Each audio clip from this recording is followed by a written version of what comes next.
Pour renouveler des missions, vous devez utiliser la fonction de génération des missions. Dans cet exemple, nous allons renouveler des missions comptables clôturées en 2024 pour l'exercice 2025. Le renouvellement des missions consiste à générer un ensemble de missions sur la base des missions précédentes sélectionnées. Il s'effectue en 4 étapes. Sélection des missions à renouveler, définition des critères de renouvellement, génération de la proposition, génération des missions.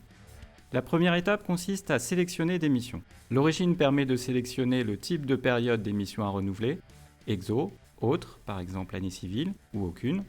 La période sur laquelle les missions seront générées, pour un type exo, l'année de clôture de l'exercice, pour un type autre, exemple année civile, les dates de l'exercice, et enfin la date de fin des missions à renouveler.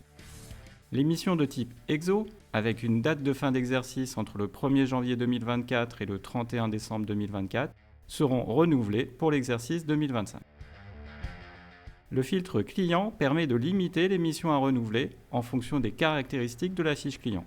La sélection des missions est ici restreinte aux clients dont le collaborateur responsable est Agiris. À noter, l'onglet Filtre externe vous permet de saisir ou charger une liste de codes clients. Le filtre mission permet de limiter les missions à renouveler en fonction des caractéristiques de la mission. La sélection des missions est ici limitée aux missions dont le modèle est 1 CBA. Les champs sont identiques entre le filtre client et le filtre mission, mais l'effet est différent.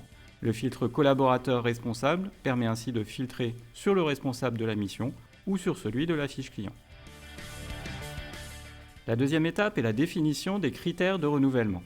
L'entête permet de définir les données à reprendre dans l'entête des missions renouvelées. Vous pouvez par exemple générer les missions sur le modèle de la mission précédente, sur le modèle principal de la fiche client ou sur un modèle à renseigner. Le niveau de contrôle des doublons de mission est adaptable. Avertir si même période et même modèle de mission, ou avertir seulement si même période.